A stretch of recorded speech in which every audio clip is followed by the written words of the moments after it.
ನಮಸ್ಕಾರ. ನಾನು ನಟಿ ನಿರೂಪಕಿ ಅಪರ್ಣ. ಸ್ವಾತಂತ್ರ್ಯೋತ್ಸವದ ಅಮೃತೋತ್ಸವದ ಆಚರಣೆ ಪರೇಡ್ ಮೈದಾನ, ಫೀಲ್ಡ್ ಮಾರ್ಷಲ್ ಮಾಣಿಕ್ ಷಾ ಮೈದಾನ ಇದಕ್ಕೆ ಸಜ್ಜಾಗಿದೆ. ಆಗಸ್ಟ್ 15 ಧ್ವಜಾರೋಹಣ, ಸನ್ಮಾನ್ಯ ಮುಖ್ಯಮಂತ್ರಿಗಳ ಸಂದೇಶ ಎಲ್ಲವೂ ಸಾಧ್ಯವಾಗುತ್ತೆ. ಒಂದು ರಾಷ್ಟ್ರೀಯ ಹಬ್ಬದಲ್ಲಿ ಈ ರೀತಿ ಪಾಲ್ಗೊಳ್ಳೋದಕ್ಕೆ ತುಂಬ ಖುಷಿ ಮತ್ತು ಹೆಮ್ಮೆ ಅನಿಸುತ್ತೆ. ವೀಕ್ಷಕ ವಿವರಣೆಗಾಗಿ ನಾನು ಇಲ್ಲಿದ್ದೀನಿ. ಎಲ್ರಿಗೂ ಸ್ವಾತಂತ್ರ್ಯೋತ್ಸವದ ಶುಭಾಶಯಗಳು. ನಮಸ್ಕಾರ. ನಾನು ಶಂಕರ್ ಪ್ರಕಾಶ್. ಇಲ್ಲಿ ಆಂಗ್ಲ ಭಾಷೆಯ ವೀಕ್ಷಕ ವಿವರಣೆ ನೀಡೋದಕ್ಕೆ ಬಂದಿದ್ದೇನೆ. ಅದರಿಂದ ನಿಮ್ಮೆಲ್ಲರ ಅನುಮತಿಯನ್ನು ಪಡೆದು ನಾನು ಆಂಗ್ಲ ಭಾಷೆಯಲ್ಲೇ ನಿಮ್ಮೆಲ್ಲರ ಜೊತೆ ಸಂವಾದವನ್ನು ನಡೆಸ್ತೇನೆ. Because I have been called here as an English commentator and presenter. It's always nostalgic and of course memorable day for all of us, whether it's Independence Day or Republic Day. ಯಾವುದೇ ರೀತಿಯಾದಂತಹ ಗಣರಾಜ್ಯೋತ್ಸವ ಇರಬಹುದು, republic day ಸಂದರ್ಭದಲ್ಲಿ ಆಗುವಂತಹ ಆ ದೇಶಭಕ್ತಿಯ ಸಂಕೇತ, ಅದರ ಜೊತೆಗೆ ಪ್ರತಿಯೊಬ್ಬರಲ್ಲೂ ಆತ್ಮಾವಲೋಕನವನ್ನು ಮಾಡಿಕೊಳ್ಳುವಂತಹ ದಿನ ಅಂತಲೇ ಹೇಳಬೇಕು. We all Indians need to introspect on this particular day and decide what exactly we have done to the nation for our country has given so much to us. ಈ ಒಂದು ಆತ್ಮಾವಲೋಕನ ಮಾಡಿಕೊಂಡ್ರೆ ಬಹುಶಃ ಪ್ರತಿಯೊಬ್ಬರೂ ಸಹ ನಾವೆಲ್ಲರೂ ಒಬ್ಬ ಅತ್ಯುತ್ತಮ ಪ್ರಜೆಯಾಗಿ ಈ ಭಾರತ ದೇಶದಲ್ಲಿ ನೆಲೆಸ್ಬೋದು ಅನ್ನೋದು ನನ್ನ ಅನಿಸಿಕೆ. Thanks lot. ನಮಸ್ಕಾರ. And once again happy independence day. ನಮಸ್ಕಾರ. ಎಲ್ರಿಗೂ ನಮಸ್ಕಾರ. ನಾನು KS ರವೀಂದ್ರನಾಥ್. ಚಂದನ ವಾಹಿನಿಗಾಗಿ ನಾನು ವೀಕ್ಷಕ ವಿವರಣೆಯನ್ನು ನೀಡೋದಕ್ಕೆ ಸಿದ್ಧನಾಗಿದ್ದೇನೆ. ಎಲ್ರಿಗೂ ಸ್ವಾತಂತ್ರ್ಯ ಮಹೋತ್ಸವದ ಈ ಅಮೃತೋತ್ಸವ ಮಹೋತ್ಸವ ಘಳಿಗೆಗಾಗಿ ಸ್ವಾಗತವನ್ನು ನೀಡ್ತಾ ಇದ್ದೇನೆ. ಮತ್ತು 75ನೇ ವರ್ಷದ ಸ್ವಾತಂತ್ರ್ಯ ದಿನೋತ್ಸವಕ್ಕೆ ತಮಗೆಲ್ಲರಿಗೂ ಹಾರ್ದಿಕ ಶುಭಾಶಯಗಳು. ವೇದಿಕೆಯಲ್ಲಿ ಹಾಗೂ ಇಡೀ ಮೈದಾನದಲ್ಲಿ ಹಬ್ಬದ ವಾತಾವರಣ ತುಂಬಿದೆ ಅಂದರೆ ತಪ್ಪಾಗಲಾರದು. ಮುಖ್ಯಮಂತ್ರಿಗಳ ಆಗಮನವಾದ ನಂತರ ಅವರನ್ನು ಸರ್ಕಾರದ ಎಲ್ಲ ಹಿರಿಯ ಅಧಿಕಾರಿಗಳು ಹಾಗೂ ರಕ್ಷಣಾ ಪಡೆಯ 3 ವಿಭಾಗದ ಹಿರಿಯ ಅಧಿಕಾರಿಗಳು ಅವರನ್ನು ವೇದಿಕೆಗೆ ಬರಮಾಡಿಕೊಳ್ತಾರೆ. ಧ್ವಜಾರೋಹಣದ ನಂತರ ಪುಷ್ಪಾರ್ಪಣೆ ನಡೆಯುತ್ತೆ. ಧ್ವಜಕ್ಕೆ ನಮಸ್ಕಾರಗಳನ್ನು, ವಂದನೆಗಳನ್ನು ಅರ್ಪಿಸಿದ ನಂತರ ಮುಖ್ಯಮಂತ್ರಿಗಳು ಗೌರವ ವಂದನೆ ಸ್ವೀಕರಿಸಿ ಆನಂತರ ಇಡೀ ರಾಜ್ಯದ ಜನತೆಯನ್ನು ಉದ್ದೇಶಿಸಿ ತಮ್ಮ ಸ್ವಾತಂತ್ರ್ಯೋತ್ಸವ ದಿನದ ಶುಭಾಶಯಗಳನ್ನು ಹಾಗೂ ಸಂದೇಶವನ್ನು ನೀಡ್ತಾರೆ. ಎಲ್ಲ ಸಿದ್ಧತೆಗಳು ಪೂರ್ಣಗೊಂಡಿದೆ. ಸುಮಾರು ಈ ಸಭಾಂಗಣದಲ್ಲಿ ಅಂದರೆ ಮೈದಾನದಲ್ಲಿ 2ರಿಂದ 2.5 ಸಾವಿರ ಜನ ಸೇರುವ ಸಾಧ್ಯತೆ ಇದೆ. ಇಷ್ಟು ದೊಡ್ಡ ಹಬ್ಬ, ಹಲವಾರು ದಿವಸಗಳ ತಾಲೀಮನ್ನು ಮಾಡಿ ಈ ಪಥಸಂಚಲನದಲ್ಲಿ ಭಾಗಿಯಾಗಿರುವ ಎಲ್ಲ ವಿಭಾಗದ ರಕ್ಷಣಾ ಪಡೆಯ ಸದಸ್ಯರು, ಸ್ಕೂಲು, ಶಾಲಾ, ಕಾಲೇಜಿನ ವಿದ್ಯಾರ್ಥಿಗಳು ಎಲ್ಲರೂ ಬಹಳ ಸಂಭ್ರಮದಿಂದ ಈ ಕಾರ್ಯಕ್ರಮದಲ್ಲಿ ಭಾಗಿಯಾಗಿರೋದನ್ನು ನಾವು ನೋಡ್ತಾ ಇದ್ದೇವೆ. ಮತ್ತೊಮ್ಮೆ ಅಮೃತ ಮಹೋತ್ಸವದ ಈ ಶುಭ ಸಂದರ್ಭದಲ್ಲಿ ನಿಮಗೆಲ್ಲರಿಗೂ ವಿಶೇಷವಾದ ಸ್ವಾಗತವನ್ನು ನೀಡ್ತಾ, ಈ ದಿನ ಹಾಗೂ ಜೀವನ ಪರ್ಯಂತ ಈ ಸ್ವಾತಂತ್ರ್ಯ ಹೋರಾಟಗಾರರಿಗೆ, ನಮಗೆ ಸ್ವಾತಂತ್ರ್ಯವನ್ನು ತಂದುಕೊಟ್ಟ ಈ ಮಹಾನ್ ಹೋರಾಟಗಾರರಿಗೆ ನಾವು ಕೋಟಿ ಕೋಟಿ ನಮನಗಳನ್ನು ಅರ್ಪಿಸೋಣ, ನಮ್ಮೆಲ್ಲರ ಕೃತಜ್ಞತೆಗಳನ್ನು ಅವರಿಗೆ ಅರ್ಪಿಸೋಣ ಅಂತ ಹೇಳ್ತಾ ನನ್ನ ಮಾತು ಮುಗಿಸ್ತಾ ಇದ್ದೀನಿ. ನಮಸ್ಕಾರ.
Savita Ganesh Prasad.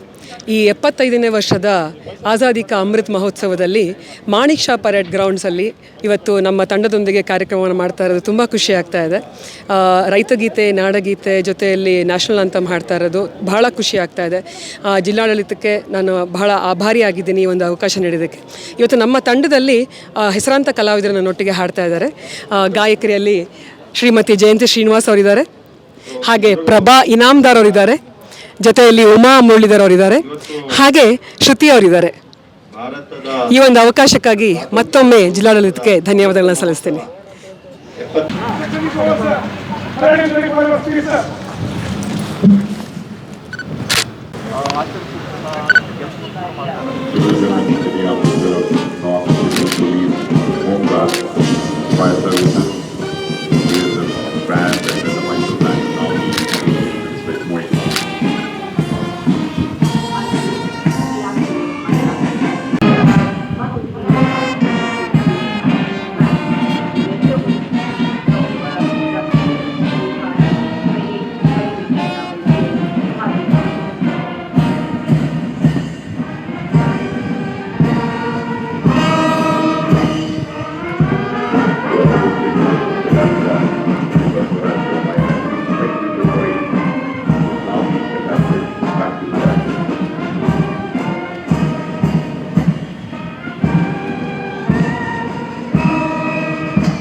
The district administration along with BBMP and the police department and all other stakeholder departments have made all necessary arrangements for the state function, the 75th Indian Independence Day celebrations this August 15th, 2021 at the Manik Shah Parade Ground here. The last 3 days there has been a dress rehearsal of all the parade teams which are will be on display. Honorable Chief Minister will unfurl the national flag on 15th at 9 a.m. and he will have a guard of honor by all the parade teams, followed by the national anthem singing. Special thing is because of the COVID restriction, people are not allowed. There won't be any cultural programs as such. But then the invitees are allowed here.